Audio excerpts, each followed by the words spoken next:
This course is called Everything You Need to Know About Climate, Nature, and How to Make a Difference. Whether you are here to learn about the details of the crisis, our best solutions, how to lead, how to take action, or how to teach and communicate effectively, or all of these things, we hope that you enjoy the course. This first part is called Carbon, Tipping Points, and Our Simplest Solutions. Here we go. So today we're going to talk about the following things. We're going to talk about human psychology and perception. We're going to talk about tipping points. We're going to talk about global heating, CO2 levels, our simplest solutions, and most important of all, what we can do. Here is a piece of paper. Now, how many times do you think you can fold a piece of paper in half before it's impossible to keep going? Okay, so we're seeing a lot of 8s and a lot of 7s here. I always actually forget whether it's 8 or 7. What am I up to? 3, 4, 5. I feel like it might be 6 is the limit of what I can do. Anyway, so the world record is 12 times, and that is with a really big piece of very thin paper. But with a normal A4 piece of paper, there's a limit, because every time you fold it, the thickness doubles, right? And eventually it becomes too thick to bend. Now, I know that we can't keep folding this piece of paper in half, but if we could keep doubling its thickness, then how many folds would it take until it was as thick as the Earth? What do you reckon? It would be as thick as the Earth in 37 folds. The Milky Way galaxy is so big that it would take 100,000 years for a text message, so travelling at the speed of light, to reach the other side. Now, this is actually Andromeda because it's a bit tricky to photograph the Milky Way these days. Anyway, how many folds do you think it would take before this piece of paper was as thick as the entire Milky Way? What do you reckon? So it would be about 83 folds. That's it. It would only take 103 folds to be as thick as the observable universe. Now, why is this important when thinking and talking about the climate crisis? It's because we humans aren't wired to intuitively understand how quickly things can grow when they speed themselves up. And it's nothing to be ashamed of or embarrassed about if you guess numbers that were wildly wrong before, because it's how we humans all naturally think. On top of this, we've only really evolved to act quickly when we're faced with immediate threats, like a hungry tiger running at us to snatch the sandwich we're holding or otherwise. We never evolved to be instinctively scared of problems that investigations tell us are going to be dangerous if they don't feel dangerous now. Now, does the climate crisis feel scary to you right now? Is your adrenaline pumping? So Katie's saying not at the moment, and Tamasin is saying the same with Ben. Yeah, mine isn't. Now, understanding this is really important if we're to overcome some of the biggest challenges we face and help to communicate and act in ways that inspire and bring people along with us rather than alienating. For example, one of the most positive things that any of us can do is to remind and empower people and organisations who could take positive actions but are delaying doing so, that there really is no time to lose. To patiently and kindly paint a picture of urgency. We will talk more about this as these lessons go on, but to say it upfront and clearly right now, we all have a crucial role to play, no matter how small we might sometimes feel our contributions seem. We all have much more power to change the world through seemingly small actions than we intuitively think we do. And at the end of this lesson, I'm going to show you why. Anyway, unfortunately for all of us, just like the folding piece of paper, it is true that elements of the climate crisis are speeding it up as it develops. So let's talk about feedback loops. So a feedback loop is a situation where something happening affects the chances of it continuing to happen. And a good way of explaining this to people is to think about eating. So let's give Mr. Creosote a baguette. Now, when we eat, it makes us want to eat less. And that is called a negative feedback loop, because acting on being hungry makes us less hungry. But Imagine if eating made us want to eat more though. That would be a positive feedback loop and it would end badly. Like Mr. Creosote, we would explode. Now, positive might sound like a good thing, but it's actually bad. Negative feedback loops are all across nature. We get too hot and our body tries to cool us down, right? Now, as the world gets hotter due to human activity, the oceans absorb 90% of the extra heat, and other mechanisms work to try to cool the world back down too. But what if the world getting hotter actually started to make the world get even hotter? Imagine if the hotness accelerated the heating even more. Well, this is exactly what is starting to happen, and is happening right now.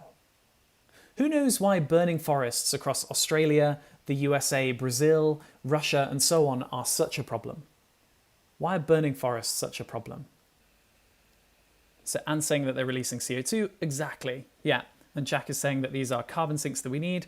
Some people might say that the fires heat up the planet, and they kind of do. But more importantly, the burning forests release greenhouse gases, which we will talk about more in just a moment. And these greenhouse gases heat up the planet even more. Now, to make matters even worse, healthy forests normally work to extract these gases from the atmosphere, but destroyed forests cannot do this. Now, you can see why if too many forests were burning, this would be a positive feedback mechanism that would get out of control. We call the point at which this could accelerate out of control a tipping point. Okay, now for something else. As the world heats up, the melting of ice accelerates. So in July 2019 alone, an amount of water sufficient to cover an area the size of the UK to a depth of 2.5 metres melted off the Greenland ice sheet. This was in one single month. Now, who knows why melting ice is a positive feedback mechanism that's heading towards a tipping point? What do you think? So a useful way to explain this to people is to ask them to imagine if they had these two t-shirts. So one dark in colour, the colour of the ocean, and another light in colour, the colour of the ice. Which would you prefer to wear on a hot day? T-shirt 1 or T-shirt 2? Which would you prefer to wear? Okay, unanimous 2s pouring in. Great. So most people would prefer to wear the ice-coloured one because it's much better at reflecting heat. Now, as global ice melts, there is going to be less ice to reflect heat. The dark oceans underneath absorb more heat and the world gets hotter. And a positive feedback loop begins, melting more ice, revealing more dark oceans, heading towards a tipping point. There are many more positive feedback loops with tipping points, and we'll mention a few as this course progresses. But for now, I just want to tell you about what we're worried all of these tipping points could combine to cause. So I want you to imagine that the world is a boulder. And the further right it gets, the hotter it gets. And the further left it goes, the colder it gets. Now notice how in this picture the Earth wants to get colder. It wants to roll down the hill, and if we left it alone, it naturally would get colder by itself. However, our human activities, like emitting greenhouse gases, are pushing the Earth system hotter and hotter. And if we keep going, then it will eventually get to a point where our planet will start heating in a way that will run away with itself. We call this uncontrollable heating situation hothouse Earth. As I said before, it isn't the case that there are only things going on that are heating the Earth up. Many natural negative feedback loops on Earth are working to keep us in balance. They're working to try to cool the world back down, which is why there might still be time to turn things around. Now, I say might because the truth is that nobody knows where the top of the hill is. Nobody knows if we're already there, heading for runaway heating. The boulder might already be at the top, ready to roll down the other side. When politicians and leaders talk about climate targets, these targets are based on educated guesses and models. Actually, nobody really knows for sure if we've already gone too far. Now, this sounds scary, and it is. But since we don't know where we are, we have a duty to do all that we can. We must imagine that we are the boulder, teetering on the edge. Everything that we do now, and I mean everything, will make a positive difference for the future. Now we're going to talk about why carbon dioxide causes the world to heat up. And some of you will already know this, so this bit will be concise and quick. So firstly, what do people mean when they say the word carbon? What do people mean when they say this word? Pure carbon is a solid that's normally called graphite, like the inside of a pencil or a diamond. So if the graphite has been compressed at high temperatures. So yes, the inside of every pencil is almost a diamond, just needs compressing. By the way, on a side note, there's some crazy stuff that goes on Jupiter and Saturn where graphite dust and methane floating in the atmosphere turns into diamond rain. In fact, diamond rain is the most common kind of rain in the whole solar system. Anyway, so carbon, when combined with other chemical elements, is one of the most important building blocks of every living thing on Earth, like this frog. In other words, carbon is all over the place. However, for some reason, the media has started calling one specific form of it carbon, and that is, as Estee said, and Janet, and so on, carbon dioxide. Carbon dioxide is formed when things made of carbon burn or rot or get eaten, like this frog. And it's carbon dioxide that we're worried about. Why? Because it does something strange when it's in the atmosphere. Now, again, bear with me if you already know this bit. We'll be cracking on soon, but unfortunately, this is something that a lot of people have missed at school, and so that's why we've kept this in the course. So think of it as revision if you already know it. The light shining on the Earth from the sun heats us up. And we can easily feel this with our skin on a warm day. Now, as the Earth gets hotter, heat then shines off the Earth. And we can feel that with our skin too if we hold our hand above a hot piece of concrete. We can feel it radiating off back into space. Now, the carbon dioxide that has collected in the atmosphere absorbs the heat that's trying to leave, and when it releases it, it does so in a random direction. And this means that some of it does go out into space, but a lot of it shines back down to Earth, making it even hotter here on planet Earth. It's kind of like a one-way mirror where heat can get in but not out, though that's not exactly the right way to think about it, but it might help as a starting point if it seems unclear. Anyway, I've shown you this picture of a baby as if it's a one-way mirror the baby can't see through, but actually this is just what babies do. Anyway, we call this heat trapping effect the greenhouse effect. And we call carbon dioxide a greenhouse gas. Now, this is actually quite weird because greenhouses work a bit differently as well. At this stage, you might be wondering why this effect only happens when the heat tries to leave and not when it arrives. And it's because the heat leaving is slightly different to the heat arriving, and we can talk more about that in the Q&A if you're interested to know more. So the greenhouse effect results in global warming, now increasingly being called global heating, as that is a much more suitable name considering how quickly it's happening. So there are many more greenhouse gases than just carbon dioxide. Which one do you think is the strongest? Which is the strongest greenhouse gas? What do you reckon? So there are a lot of them. So carbon tetrafluoride is one. Don't worry about remembering the long name. And that one is especially bad, but thankfully there's not too much of it about. So yeah, I can see a huge amount of people saying methane, Les, Sally, Jenny, Rolls. So yeah, methane is a big one. Methane is about 90 times stronger than CO2 when measured over 20 years. It's only about 30 times stronger when you measure over 100 years. The This is because it gets naturally removed from our atmosphere faster than CO2. Different businesses, organizations, and countries will often use this difference to try to shift the blame onto one another. They'll measure over 20 or 100 years, depending on which is more convenient for them, whether they're emitting more CO2 or more methane.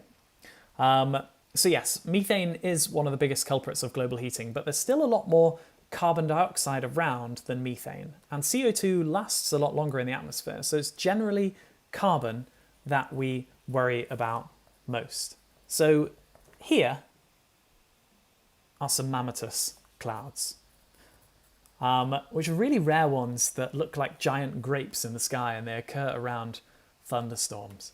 The truth is that up to 70% of the greenhouse effect is actually caused by water vapour, because it's such a strong greenhouse gas and there's so much of it in the sky. Now, water vapour is another potential tipping point, because more heat means more evaporation of the oceans, which means more water vapour, which means more heating. The reason the global conversation isn't about water vapour, though, is because it's not something we can control. It just responds to the rest of the whole system. What we can and must control is carbon dioxide. As an aside, it's a common myth that global warming is being caused by heat getting in through holes in the ozone layer. The ozone layer protects us from cancer-causing UV radiation from the sun, and that's a whole different story. Anyway, it might seem like bad luck that we have an Earth that heats us up so easily, but it's actually really important. So the greenhouse effect is not a problem in itself. Who knows what the average temperature on Earth would be without it? Who knows what the average temperature on Earth would be without the greenhouse effect? It would be about minus 18 degrees C, so about 0 Fahrenheit for those thinking in old units. So also the temperatures would be more extreme, with an enormous difference between cold days and extremely cold nights. With the greenhouse effect, the Earth averages about 15 degrees C. We need the greenhouse effect. It's not a problem in itself. Throughout the history of our planet, we've not only had the greenhouse effect, but also the levels of different greenhouse gases have changed, and it's natural for them to do so, and natural for the temperature of our planet to have changed too. The problem isn't that levels of CO2, methane, water vapour, and so on are going up.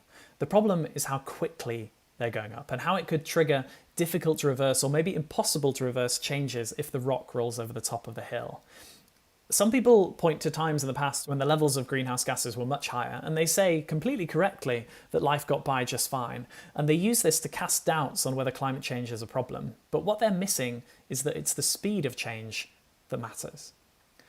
Okay, I want to show you something that you can show to other people too. You can represent the climate of the world with a piece of paper. If you have a piece of paper with you, then you can do this with me. So as we add more greenhouse gases to the atmosphere, we can represent this by moving more of the paper above our fingers. Now we can continue to do this for a while and there'll be no consequence. The climate system remains stable.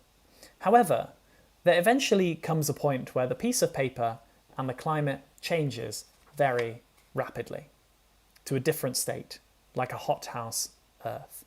Now, what happens if we try to go backwards? If I move my hands further up the paper. You might think that we can easily now move more of the paper below our fingers and immediately undo this, but this isn't the case exactly. So in fact, once we go too far, we have to go a really long way back to return to the state that we were in before. Now, of course, the climate is less simple than a piece of paper, and it may never be possible to go back to where we were if we go too far. As stewards of this planet, we have to be very careful. We don't want to be the generation that allowed this to happen on our watch. Now, this course promised you solutions and empowerment and to not focus on what's going wrong, and that's where we're going. But to get there, we have to go through the reality of where we are now and where things are heading. Now, you will already know that there are worsening droughts, hurricanes, the displacement of millions of people as crops fail, and that over 1 million species are on the brink of extinction. And all of this can be very overwhelming. It is really distressing to see the reality of what is going on in the world and to be a part of the people who understand how much we need to change and how little seems to be getting done to turn things around. And it's okay to mourn. It's okay to be sad, and it's okay to be angry. Many of us are there with you, and we have to show that we're there for others. However, we mustn't feel hopeless. because hopelessness gets us nowhere. Hopelessness is something that is forced upon us by a dysfunctional system, and we all have to shake it off. In the words of the great Jane Goodall in a recent AimHi lesson, every one of us makes a difference every single day. None of us wanted to be born into a time when there's a climate crisis unfolding. May you live in interesting times, as the old Chinese curse goes. But this was not our choice, and we all have a role to play in turning this around. By working to become more effective leaders and communicators, we have the chance to multiply our positive impact many times over. So thank you for coming to this course. Okay, I want to share a story with you now about these monkeys and this ladder. So a load of monkeys are in an enclosure, and at the center of the enclosure is a ladder with a load of delicious bananas at the top. Now, every day the bananas are replaced with fresh, new bananas. And one day, some humans decide to set up a perimeter around the ladder. Now, if any of the monkeys crosses the perimeter, then cold showers are activated across the whole enclosure, and all of the monkeys get wet. And the monkeys don't like this. And so they start attacking any monkey that goes near the ladder. And very quickly, all of the monkeys learn that no one is to climb the ladder. Next, over a period of time, the monkeys are replaced, one by one. Each new monkey learns from the other monkeys that it shouldn't climb the ladder, even though it's never experienced a cold shower and so doesn't know why. Eventually, all monkeys have been replaced by new monkeys, none of whom have ever experienced a cold shower, but they have all learnt to attack other monkeys that go near the ladder. The humans then turn off the cold showers. What do you think happens next?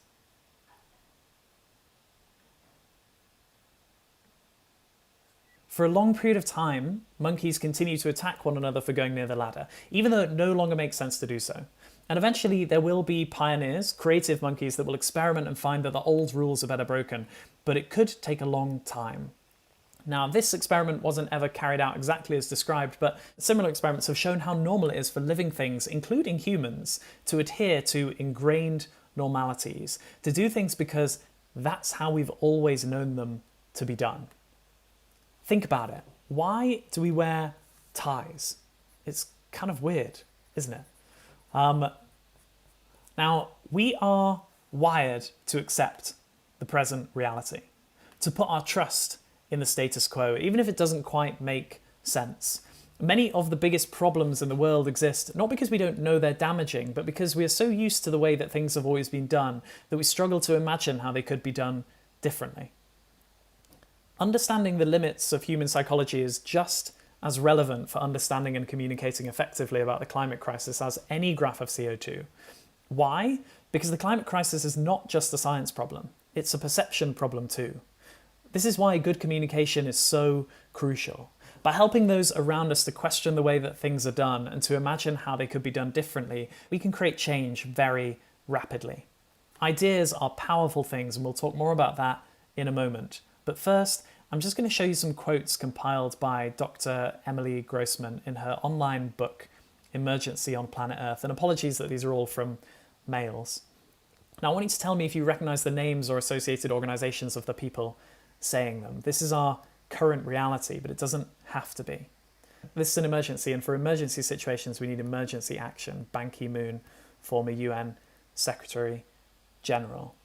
Now, in case you'd like those, we'll give you these quotes in the pack after the lesson. But these are very prominent people from prominent organizations involved in influencing global decision-making, yet somehow climate is a long way from being the world's #1 priority, still dwarfed by the arguably much smaller COVID-19 crisis. COVID-19 changed the world almost overnight.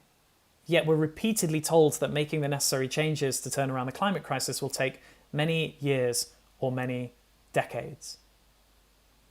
As promised, the lessons in this course will cover many of the solutions to the climate crisis. For now, though, we're going to start with just one, the simplest and most effective of them all. So it begins with this question. What percentage of human-produced greenhouse gases do you think come from energy production? The answer is over 70%. So the majority of it. Now, if you'd like to know what the other sections are, then green is agriculture, blue is waste, and grey is industry. All of the energy from those things is included in the big red energy bit. So industry is mainly things like cement and chemical engineering. Now, what percentage of energy do you think is generated by burning fossil fuels? What percentage of energy do you think is generated by burning fossil fuels? Oh, I saw that home got things spot on here with exactly 85%.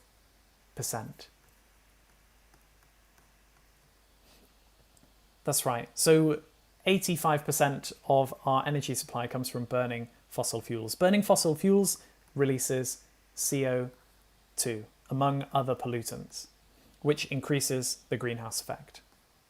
This is a graph of the CO2 level in the atmosphere since the year 0 AD. Now, you might be wondering what this thing here means, what ppm means, and it means parts per million. So 400 ppm here means that there are 400 particles of CO2 in the air for every million particles of air. That might not sound like a lot, but only a small amount of CO2 has a big effect. This is what's happened since the Industrial Revolution, when we started burning fossil fuels on a huge scale. In the words of NASA's Dr. Michael Funson, the world is quickening the rate of accumulation of CO2 and has shown no signs of slowing this down. Does anyone know what percentage of all human-caused CO2 emissions from fossil fuels occurred in their own lifetimes? So if you are 15, then it's about 30% of all emissions from our burning of fossil fuels that occurred during your lifetime. If you are 30, it's more than 50%. If you are 50, it's about 75%. And if you're 85, it's more than 90%. Why is it so much so recently? Because this is a now problem. We're burning fossil fuels at our fastest rate ever right now. Okay, now I want to show you what the level of CO2 has been like for the past 800,000 years. And the way we found this out is really, really cool. So every year, air gets trapped in the Antarctic ice as it builds up each winter. And it's true that some of the ice melts the following summer, but some always remains and gets buried under more new ice the following year. And so the deeper we dig into the Antarctic, the older the air that's trapped inside the ice gets. The deepest, oldest air still in there is about 800,000 years old. So who here would be up for breathing in some 800,000-year-old air? Anyway, we call these Antarctic ice air records ice core data. And this is what an ice core looks like. We can easily see that there's different kinds of air frozen into the different layers. These ice cores are so accurate that we can use them to figure out when the Romans started using slightly different mixtures of metals in their coins. Isn't it amazing that we've found so many historical secrets in Antarctic ice? As you can see, the CO2 has certainly moved around over the past 800,000 years or so, but it's not moved anywhere near so much, so high or so quickly as it has in the last 200 years. It's happened so fast that you can hardly see it.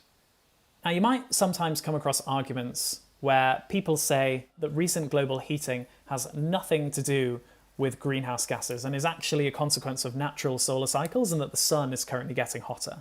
The internet often perpetuates things that aren't true because people share stories that sound compelling. The sun has actually been getting less hot for the past few decades, and we'll send you the data showing this in the pack after the lesson. Now, who here thinks that people who believe these things are stupid? What do you think? Personally, I think that they rarely are. And I don't think treating them as stupid helps very much either. These are people who like questioning conventional wisdom. Many of them could potentially have been good scientists with a disposition for questioning things. So yeah, I agree with Luana. It's just a matter of not being educated and not being informed, as Roll said. It's important that we don't forget how compelling many conspiracy theories are for people and how difficult it can be to sort fact from fiction once our trust in scientific institutions erodes away. And we'll talk more about that in Lesson 4. But for now, I just want to say that it can be exhausting trying to convince climate change skeptics to change their minds, but the best path is always with kindness, understanding, a lack of judgment, and above all, patience. Luckily, these people are rapidly becoming less influential in the world, and so most of the work we have to do isn't convincing a small number of deniers to change their minds. It's in convincing those who already know what's happening that we need to act with much more urgency. Our role, if we're going to be effective leaders and communicators and teachers, is actually almost all about empowering and compelling people to take more actions faster. Okay, now we promised that we wouldn't overwhelm you with charts, but I just want to show you one more graph of CO2 levels. So we're now really zoomed in on the last 20 years. Now what do you think is causing this wobbling up and down? Now don't worry if this is too much detail for you. The main thing we're going to talk about is the fact that it's still going up. And while we wait for answers, I'm just going to show you this image of a sea slug called Elysia chlorotica that can photosynthesize like a plant, so it can just sit in the sun, make its own food without doing anything. Danny's saying that they love sea slugs. Estee is saying, is it seasonal changes? Yes, it is exactly seasonal changes. So the wobble is because every year the summer growth of plants and also sea slugs decreases the level of CO2, and then the winter death of plants increases it. Now, this is sort of a teaser to what we're going to talk about in Lesson 2, that nature is one of our most important climate solutions, and that a healthy natural world means a lot more carbon dioxide being removed from our atmosphere. Anyway, notice how the level of CO2 is continuing to rise.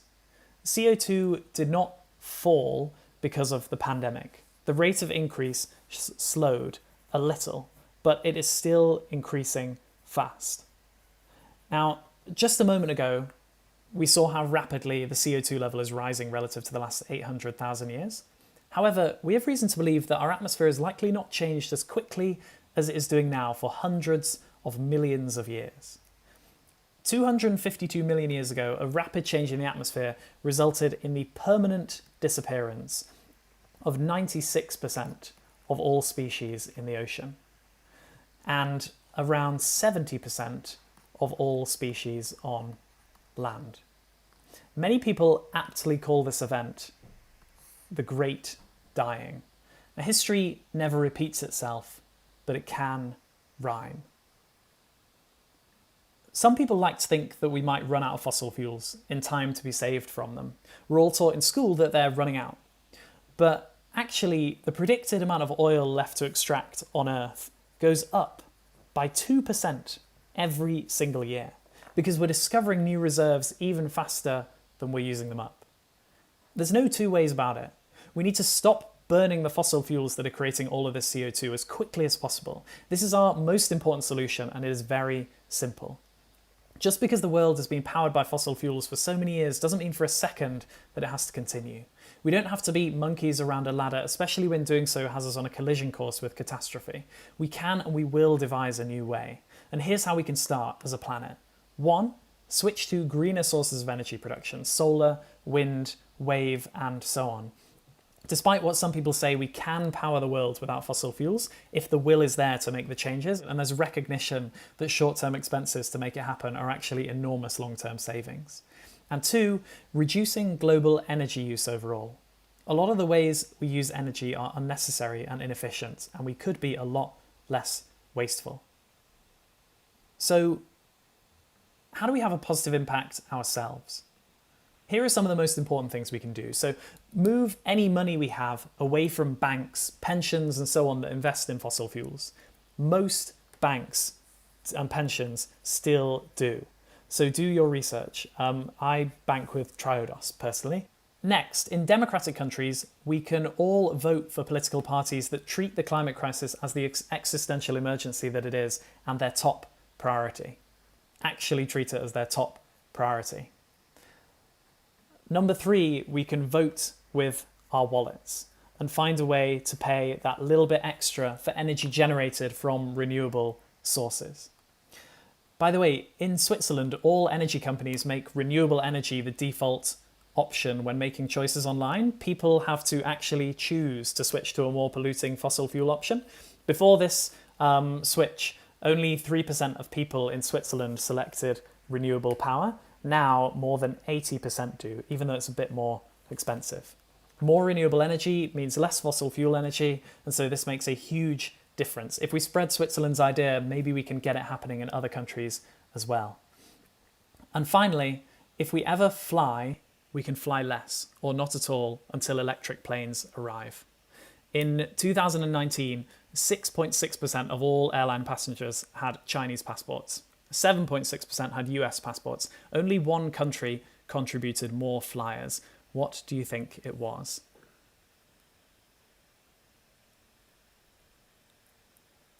Exactly. It was the UK. Everyone's saying the UK. It was the UK. The irony of flying is that as the greenhouse gases that are pouring out of jet engines cause the world to heat up, turbulence actually gets worse and makes flights more dangerous. This is because of an increase in tension between a hotter troposphere and the cool stratosphere above. It's almost as if the world is trying to kick us out of the sky. Anyway, the danger with this kind of list is that it might sound as though I am saying that we all must take it upon ourselves to combat the use of fossil fuels individually. This new carbon footprint counting trend is quite worrying, and lots of governments and corporations are jumping on this bandwagon that conveniently puts the onus on individuals to change rather than them. The suggestion is that we should be taking these small actions to do our bit. And whilst it's true that every little helps, it's also quite demoralizing to think of it in this way because we are all just one person. We all know that our overall system won't transform fast enough if we only make changes driven by varying levels of understanding and guilt. However, where our actions are absolutely essential is in shifting the behaviours of those around us. By living in a way that's compatible with a livable future, we can create huge unseen ripple effects. We can and we will be the pioneering monkeys that reframe the world's ingrained normalities. Now, if you think about it, it's actually quite absurd for a government to do little itself to combat the climate and nature crisis, and to act as though the solution is to get people to make their own decisions and hope for the best. It's sort of like telling the population, okay, we're getting rid of all the laws about stealing and we're getting rid of all the police, but stealing is bad, so don't do it, okay? We know that this doesn't work. We need governments to make laws that make it impossible for the climate crisis to continue. So, how do we achieve these changes if we don't run governments? Some governments are starting to slowly move in the right direction. So, for example, China just announced that they would emit net zero carbon from 2060. So, net zero means that they still plan to emit greenhouse gases, but then they plan to find ways to absorb them also. Net zero is actually quite a questionable idea, and we'll talk more about why in lesson 4. But for all its faults, it also has some importance because it's one of the few positive things that governments are aligning on at the moment. Momentum is building behind the UNFCCC's Race to Zero campaign. At AimHi, for now, we think of net zero as something that is a long way from being perfect, but is still worth some support. Anyway, an increasing number of countries have a net zero by 2050 target, including the UK and New Zealand. However, the best evidence suggests that a 2050 target could be too slow and could put us at significant and unnecessary risk. The boulder could already be at the top or beyond the top of the hill by now. Even halving emissions by 2030 could be too slow. Another way of looking at the recently announced half emissions by 2030 targets is that governments are openly telling us at the end of this decade, we will still be emitting more than 15 billion tonnes of CO2 every year. Now, there are a few countries on target for a reasonably low level of emissions, like Bhutan, the Gambia, Costa Rica, Finland, and so on, but most are miles behind. Meanwhile, the CO2 levels that we've been thinking might warm our planet by only 2 degrees C by the end of the century is starting to look like they could cause up to 4 degrees C of warming. And we'll talk more about that in lesson 4 as well, and we'll talk more about global temperatures. A few degrees of warming might not sound like a lot, but nature says otherwise. Increases in CO2 so far have meant that 50% of the Great Barrier Reef has bleached, so is on the verge of dying since 1995. People sometimes say that climate scientists are alarmist, but it's the exact opposite. Their estimates and models are almost always very conservative. So how do we catalyze even faster change? How do we do that? We teach one another. We spread knowledge. We use what we know to empower everyone around us.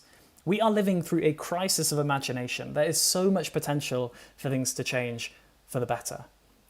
We have focused on one key solution today, and the next lessons will show you many more, many with very easy steps we can all take to help them to be realized.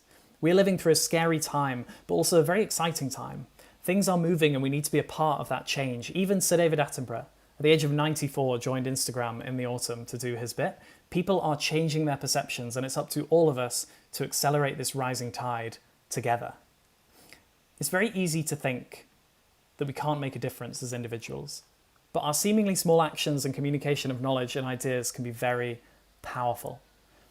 If one person thinks of an idea and shares it with just 3 people, and then stops sharing it, and then the next day those 3 people share it with 3 more people each, and then also stop sharing it. And then the next day, these people start sharing it, and so on. How long would it take for the whole world to know the idea? This is assuming that everyone always tells a new person. What do you think?